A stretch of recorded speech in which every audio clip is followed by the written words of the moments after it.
Une démarche que Mme le docteur Bauer-Grandpierre et Delphine Paya vous présentera très concrètement. Une démarche qui est emblématique à bien des égards. Elle est d'abord emblématique en termes de développement durable, car on y retrouve les trois volets essentiels du développement durable, mais plein et entier. Donc un volet environnemental et sécuritaire, un volet économique et un volet social et sociétal.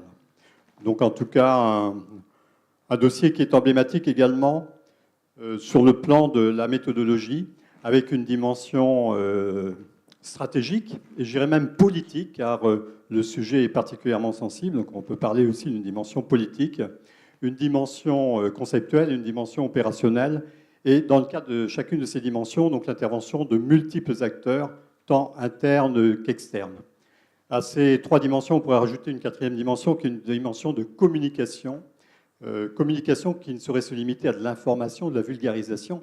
Là, c'est vraiment de la négociation également, négociation en interne naturellement, mais négociation avec les entreprises extérieures, négociation qui est quand même, je dirais, un exercice particulièrement intéressant, mais en tout cas très, très prenant. Ce dossier, enfin, on peut dire qu'il est emblématique en ce qu'il démontre aussi que quand on touche à une pierre dans l'édifice, on prend le risque d'ébranler tout l'édifice. Et donc, il était hors de question dans ce dossier, qui partait à l'origine de la juste qualification des DASRI, de voir nos dépenses, notamment de DADM, augmenter considérablement. Donc, il impliquait de raisonner globalement et donc d'appréhender toutes les filières de déchets, bien sûr les DADM pour éviter une explosion des coûts, des volumes et des coûts, mais également d'explorer toutes les filières alternatives, de les développer encore davantage, et notamment les filières des déchets recyclables et valorisables.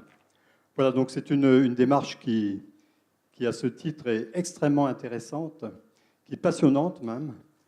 Nous reviendrons sur la partie partenariat, sur la partie négociation en fin de ce diaporama, au moment où on abordera le bilan financier de l'opération.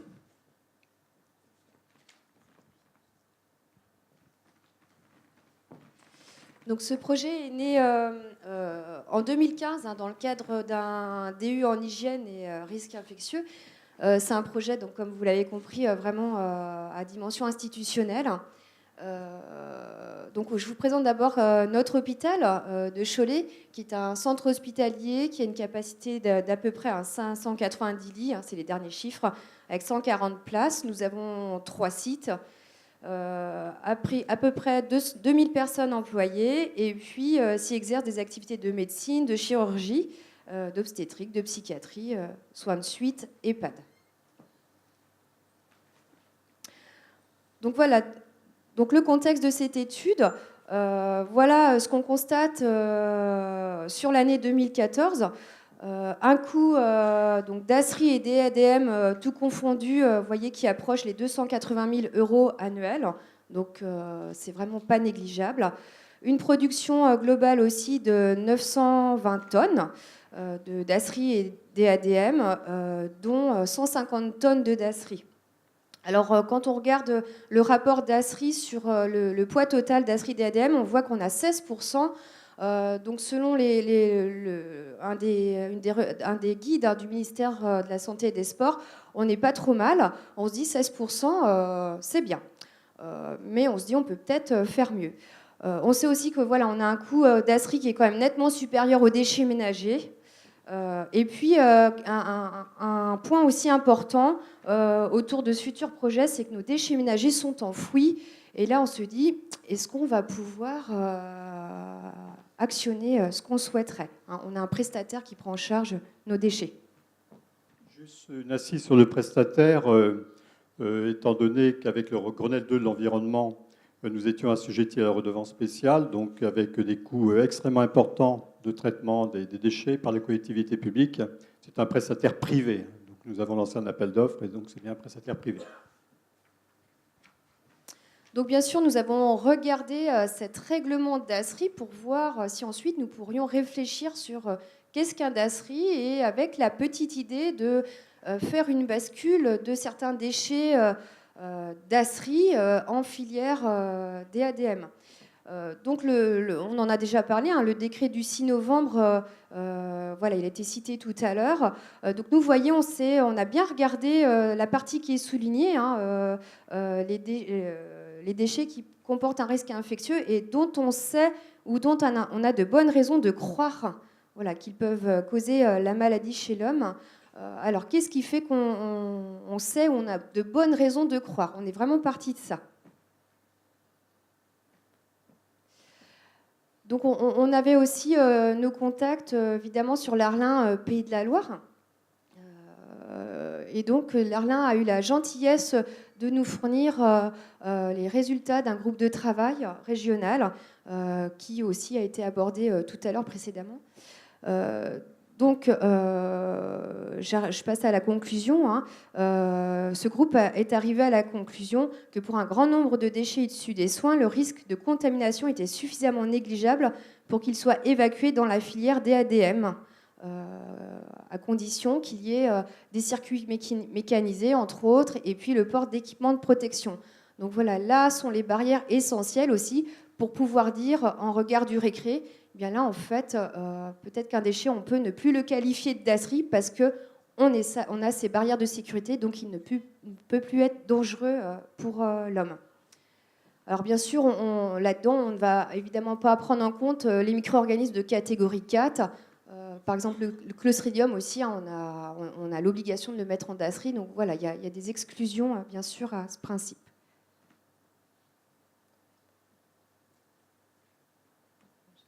Donc oui, il y a quelque chose d'important que je n'ai pas dit. Donc ce qu'on doit mettre en dasserie, donc ce qui est vraiment clairement mis dans la réglementation, donc ce qui est produit sanguin, tout ce qui est piquant, coupant, tout ce qui est déchets anatomiques, et puis des déchets proposés par le groupe, proposition à laquelle nous avons adhéré à Cholet, des déchets qui comportent une grande quantité de liquide biologique. Donc voilà, vous entendez bien, grande quantité de liquide biologique et non pas petite quantité, je vais en reparler après. Redons, poches de liquide biologique, etc.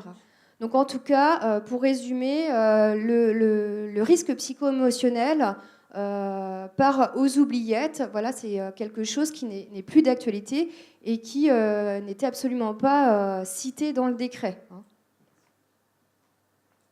Alors, pour pouvoir arriver au résultat que vous allez voir tout à l'heure, hein, c'est-à-dire une bascule d'une certaine quantité de déchets dasserie vers la filière déchets ménagers, nous avons souhaité avoir une filière dasserie, bien évidemment, sécurisée.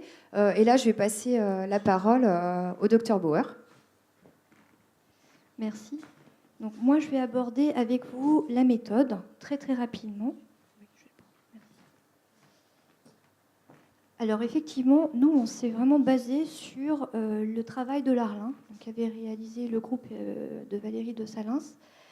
Donc ce groupe, effectivement, avait fait une analyse sur le circuit dasserie. Nous, ce qu'on a fait, c'est qu'on a repris cette analyse, mais on l'a adaptée au circuit DADM, puisque c'est bien de ce circuit-là qu'il s'agit pour sécuriser les dasseries que l'on va basculer.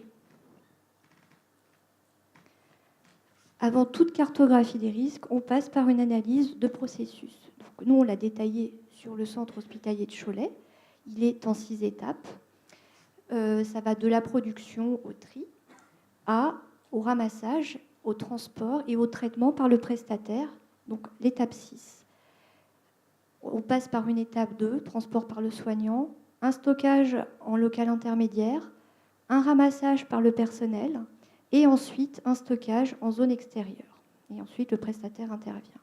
Alors, effectivement, avant de mettre tout ça en place, il fallait forcément contacter le prestataire pour voir si lui acceptait des déchets qui relevaient du risque psycho-émotionnel. Donc, on lui expliquait notre démarche. Donc, forcément, si on l'a fait, c'est qu'effectivement, il a accepté.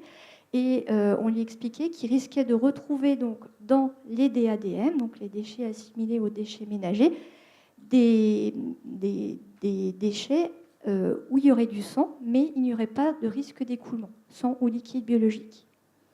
Ensuite, l'autre point que nous avons étudié, c'est l'enfouissage des déchets. Parce que, comme le disait notre directeur, M. Doumeau, on est sur des DADM qui sont en fuite. Donc en fait, on s'est renseigné auprès de M. Fournier pour savoir si ça posait problème ou pas. Et du coup, on a eu le feu vert, ce qui a fait qu'on a pu engager cette démarche. Alors, je passe très rapidement pour vous expliquer la suite. On a voulu faire un outil très simple. Les cartographies des risques, généralement, c'est assez compliqué. On les fait à un moment donné et après, il faut pouvoir y revenir pour réajuster à chaque fois tout ça. Donc, cette cartographie, elle passe par déjà le processus que je viens de vous décrire et ensuite, on va classer en danger générique et spécifique. Donc, tout ça pour vous dire qu'on a choisi, nous, de faire une carto des DADM qui tenait sur une seule page. Alors forcément, là, ça ne ressort pas, c'est un peu petit, mais on s'y retrouve. Donc, comme je vous le dis, tout en haut, on décrit le processus. Et pour chaque étape du processus, on va raisonner en danger générique. Donc, on regarde si notre politique est adaptée, si l'environnement, si les ressources humaines, si pour les soins, il y a des risques. Et à chaque case, on va finalement lister les situations à risque. En fait, on se base vraiment sur l'AMDEC, réalisé par l'Arlin. Et pour chaque case, on utilise un code couleur. Donc, ce code couleur, ça va déterminer la criticité et l'acceptabilité du risque. Donc, on reste basique, vert, ça passe, rouge, ça passe pas. On ne l'a pas fait toute seule. On était vraiment... c'était un travail institutionnel, du coup, on avait le soutien de la direction, qui était très motrice. On a fait ça aussi avec la médecine du travail. On a travaillé avec les services de soins. Donc, Delphine a réalisé effectivement des audits. Elle questionnait les transporteurs. Il y a eu effectivement la médecine du travail qui a travaillé avec vous sur du coup, les gants qu'ils utilisaient. Voilà, c'était vraiment beaucoup d'échanges pour pouvoir créer justement cette cartographie simplifiée. Donc maintenant, on va revenir plus en détail avec quelques exemples. C'est Delphine qui va vous en reparler pour que ça vous parle un petit peu, parce que là, du coup, ça ne devait pas trop vous parler, la page. Donc voilà, j'ai extrait quelques exemples de la cartographie, parce qu'on ne va pas tout vous présenter, on pourra le faire plus intimement, mais là, ce n'est pas le jour. Donc je vais vous présenter des exemples par type de danger générique. Donc par exemple, là, au niveau politique, donc là, vous avez évidemment horizontalement le déroulé du circuit d'un déchet. Donc vous voyez au niveau, par exemple, du tri au plus près du patient, voilà, on s'est rendu compte qu'au niveau protocole, notre protocole, d'abord il datait, il était vraiment ancien, et que voilà, il y avait vraiment une nécessité de l'actualiser, et bien sûr l'actualiser avec ce nouveau tri novateur qu'on souhaitait mettre en place. Plus à droite de la diapo, au niveau du prestataire, ce prestataire ne possédait pas de protocole en cas d'accident d'exposition au sang. Donc malgré que chez le prestataire, on ait bien observé que tout était mécanisé, qu'ils avaient des équipements de protection, c'est vrai qu'ils travaillent très très bien. Il n'y a jamais de risque zéro, donc on avait bien identifié en rose qu'il y avait besoin d'un protocole. Vous repérez en vert, c'est ce qui en fait est sécurisé, ce qui est en risque faible, et rose, c'est là où il y a une criticité importante et où il y a des actions correctives à en tirer. Alors au niveau environnement, donc là au plus près des soignants, vous voyez l'étape de tri. Les soignants disposent de sacs blancs, des sacs blancs qui n'étaient pas résistants. On avait observé des problèmes de déchirure sur les sacs. Voilà.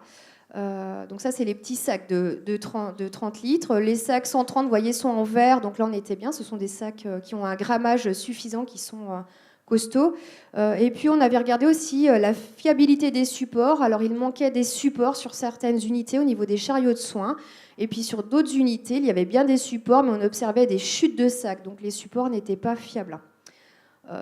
Au niveau du stockage central, ça, c'est mon deuxième rond rouge. Voilà, les GRV étaient entreposés à l'extérieur en attendant d'être enlevés par le prestataire.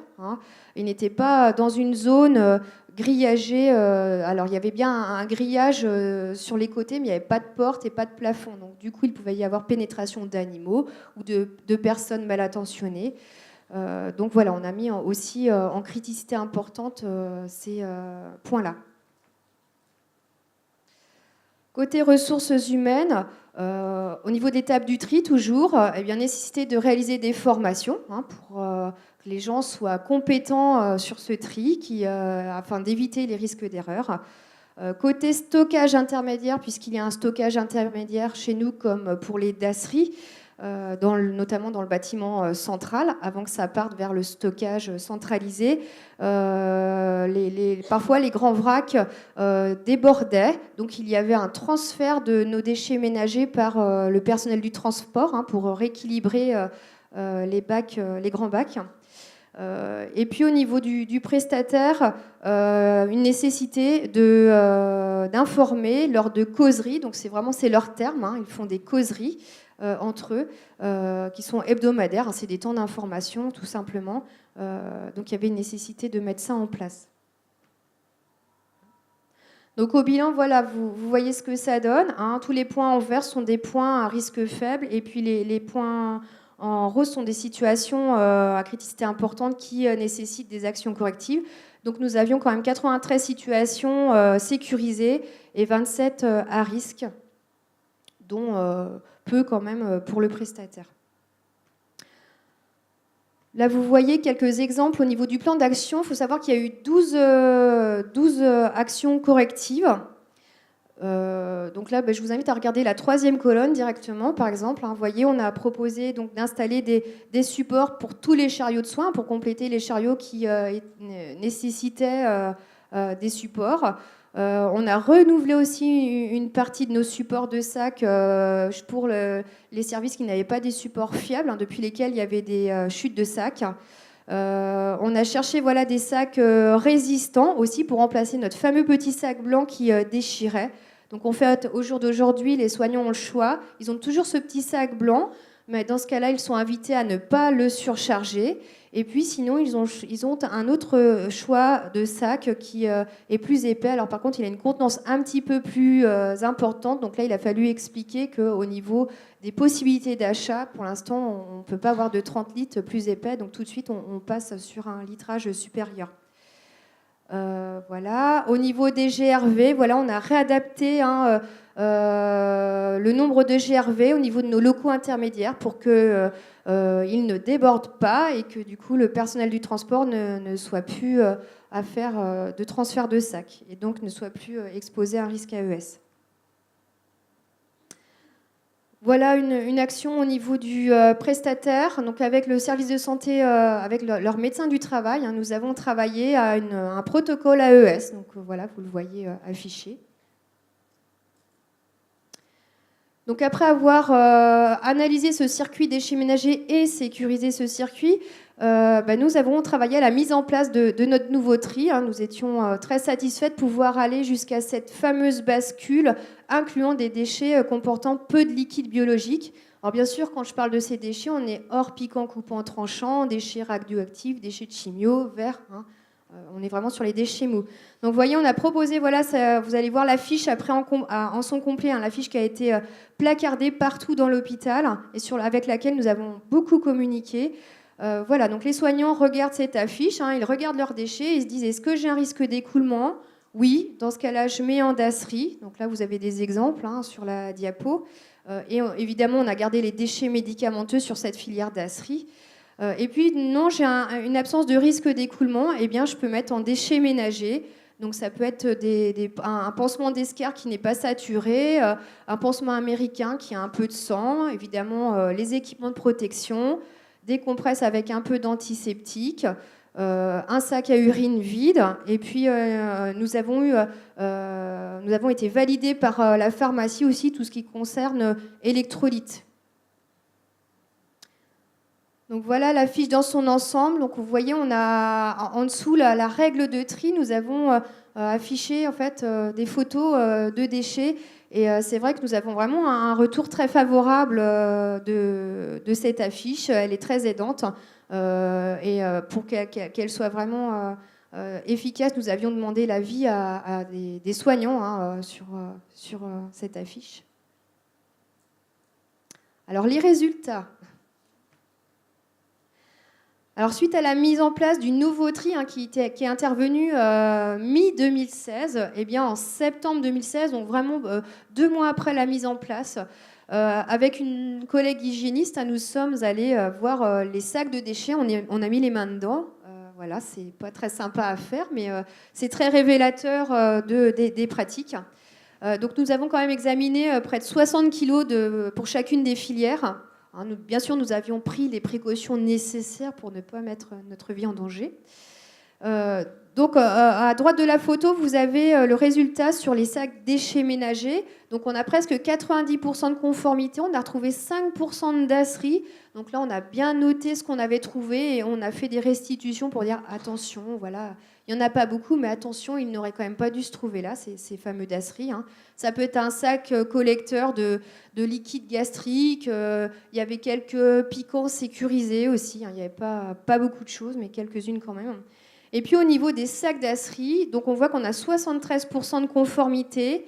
Et dans ces sacs dasserie, en septembre, on retrouvait 26% de déchets ménagers. Donc là, voilà, on a forte communiqué en disant on peut faire mieux, continuez à nous poser vos questions et à vous approprier ce nouveau tri. Alors là, vous avez les indicateurs qui permettent de suivre l'évolution et la prise en main des professionnels de ce nouveau tri qui a été très bien accueilli. Il y a eu très peu de réticences, mis à part l'enfouissage. Mais là, on a tout de suite levé les lièvres en expliquant qu'on était sur des cases préparées, sécurisées, qu'il n'y a rien qui filtrait dans le sol, rien qui filtrait dans l'air. Donc là-dessus, les soignants ont vraiment accepté de jouer le jeu. Donc vous voyez, avant la mise en place, quand on regarde le pourcentage de dasserie sur le total dasserie déchets ménagers, le premier semestre 2016, on était à 35,7% de dasserie. Le nouveau tri est mis en place. Et puis au deuxième trimestre, on chute tout de suite à 27,2% de moyenne. Donc ça devient intéressant. Pour 2017, la chute continue. Nous sommes à 22,1%. Donc, très, très intéressant. Quand on regarde en kilos de dasserie pour 100 jours d'hospitalisation, qui est votre troisième colonne, avant mise en place du tri, nous étions à une moyenne de 60 kilos de dasserie pour 100 jours d'hospitalisation. Après mise en place, au deuxième semestre 2016, nous chutons tout de suite à 42. Et puis 2017, 39 kilos. Donc, vous voyez, ça progresse dans le bon sens vers le bas. Donc, on est très satisfait. Parallèlement à tout ça, on surveille si nous avons des accidents d'exposition au sang de déclarés ou des fiches d'événements indésirables. Nous n'en avions pas avant et nous n'en avons toujours pas par rapport à cette filière déchets ménagers. Je vais passer la parole à Monsieur Doumeau qui va aborder la partie finance. Oui, finance et partenariat, mais comme disait Delphine, il n'y a pas de retour négatif au travers des fiches de signalement d'événements indésirables, alors qu'on sait que dans les hôpitaux, les personnels ont souvent la main leste sur cet outil. Donc sur le plan du bilan financier, alors d'abord sur le partenariat, effectivement, où je disais, mais Delphine et Magali l'ont rappelé aussi, il y a eu beaucoup d'échanges, des échanges en interne, des échanges également avec l'extérieur. Et donc ça, c'est une dimension qui est extrêmement importante. À tout niveau, donc au niveau des directions, comme ça a été rappelé, donc direction de l'entreprise, de déchets, le traitement de déchets assimilables aux déchets ménagers. Également, donc, bien sûr, en interne, l'équipe opérationnelle d'hygiène, enfin non, les fleurons sont présents ici. Le service qualité. Alors, les médecins du travail, il y a un parallélisme, vous remarquerez, entre les deux. Donc, il y avait les directions, il y avait les services qualité de part et d'autre, les médecins du travail de part et d'autre, donc médecin du travail, Delphine en a parlé, le nôtre, mais également le médecin du travail de l'entreprise. Et puis les instances, donc notre clin, naturellement. Mais Magali Bauer, notre responsable du service, a la réputation d'être quelqu'un de particulièrement exigeante. Donc, effectivement, la démarche était d'autant plus légitimée, je dirais, par cette approche. Donc, un avis favorable du clin. Et de chaque côté, également, le CHSCT. Donc, CHSCT, donc les partenaires sociaux, c'est très important, effectivement, de les associer, mais penser, effectivement, naturellement, au côté privé. Les représentants du personnel donc, ont été associés. Bon, c'est peut-être un ancien DRH qui vous le dit, mais c'est vrai que c'est quand même extrêmement et incontournable de toute façon, mais dans les moindres détails, il faut une transparence absolue. Donc, de côté de l'entreprise, également les personnels opérateurs, donc les équipes qui ont été rencontrées, avec aussi un affichage qui leur est propre d'un certain nombre de consignes, même si, comme ça a été rappelé, il y avait quand même une culture de la prévention. Donc, il n'y a pas de contact direct, c'est un système de grue, c'est vraiment mécanisé, pour reprendre le terme effectivement de Delphine. Donc, il n'y a pas de contact. Il peut y avoir du visuel, effectivement, mais pas de contact, de toucher en tout cas. Donc, le risque psycho-émotionnel, ça a été évoqué, c'était surtout ça au départ. Et puis, il faut savoir que bon, ce genre d'affaires, s'il y a des problèmes, peuvent être facilement médiatisés. Donc, la communication, elle est extrêmement importante et tout est absolument cadré. Alors, sur le bilan financier, vous voyez, on trouve bien les trois volets, là, réellement. Hein, c'est une démarche à ce titre qui est emblématique, environnementale, mais vraiment chaque volet étant extrêmement dense. Oui, social et sociétal, et puis l'enjeu économique, il est là. Il ne s'agissait surtout pas d'avoir globalement un surcoût important, des dérapages. Et donc là, on constate effectivement qu'on a une maîtrise, une diminution en tout cas notable des volumes financiers de DASRI, mais également donc, des DADM, puisque ça nous a incliné à développer encore des politiques dans ce domaine. Et donc le résultat n'est même pas un résultat neutre, puisque globalement, nous avons un gain qui est de 141 000 en l'espace d'un peu moins de 3 ans. Donc une économie de 50% sur la totalité. Voilà donc un dossier en tout cas vraiment extrêmement enrichissant en termes de relations temps internes et surtout, une fois de plus, avec l'entreprise, que ce soit du directeur aux opérateurs sur le terrain.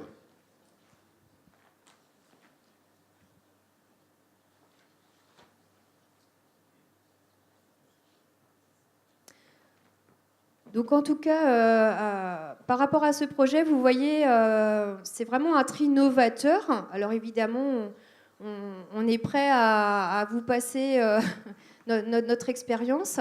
En tout cas, on a envie de l'encourager, cette expérience, parce qu'à Cholet, elle a été très concluante et on en est très fiers. Donc vraiment des économies qui sont amenées à augmenter puisque les équipes de plus en plus s'approprient ce nouveau tri. Une adhésion massive vraiment des différents acteurs, là vous l'avez bien compris, hein, direction, les professionnels, le prestataire surtout, c'est vrai qu'on ne peut rien faire sans lui. Tout ceci, bien sûr, la mise en place de ce tri n'a pas pu se faire comme ça en claquant des doigts du jour au lendemain. Il faut vraiment énormément communiquer pour que tout le monde avance dans le même sens, tout le monde se prépare. Hein. C'est vrai qu'on a commencé à communiquer dessus au moins 18 mois avant la mise en place. Et puis on a vraiment accompagné les équipes avec des affiches et avec notre présence et auprès des correspondants en hygiène. Vous avez vu, il y avait par rapport sur la totalité des 93 situations qui ont été évaluées, il y avait 23 situations à risque. Pour réaliser les actions correctives, il est nécessaire à chacun de percevoir quel risque ça engendre, hein. Notamment l'évacuation des déchets ménagers. Tout à l'heure, je l'ai pris en exemple en case, hein, en enfouissement. C'est vrai que si vous n'expliquez pas aux professionnels que non, les cases sont sécurisées, voilà, le professionnel ne mettra pas le nouveau tri en place. Donc ça, c'est un exemple. Il faut vraiment bien expliquer les choses. Et puis, une grosse anticipation pour la mise en place d'un tel projet, hein, vraiment. Donc la cartographie que vous avez vue va être réactualisée cette année. Et puis nous verrons s'il nous reste encore quelques petits points roses, eh bien nous renouvellerons un plan d'action. En conclusion, stop au risque psycho-émotionnel. Donc ça, il faut vraiment bien l'accompagner, il faut vraiment bien l'expliquer, hein. Réorientation du coup conséquente possible des déchets ménagers, des DAS plutôt en filière déchets ménagers. Ce qui entraîne vraiment d'importantes économies. Et on sait qu'aujourd'hui, cette non-dépense faite va pouvoir être réinjectée ailleurs pour répondre aux besoins de la population, hein, aux besoins de santé de la population. Il est essentiel pour pouvoir faire cette bascule de préalablement sécuriser le circuit déchets ménagers, même si ce circuit a très peu de réglementation. On consciencieusement, on ne va pas faire n'importe quoi avec ce circuit. On anticipe bien tout ça. Et donc voilà, c'est un projet qui est transposable à ceux qui voudront l'adopter. Voilà, je vous remercie.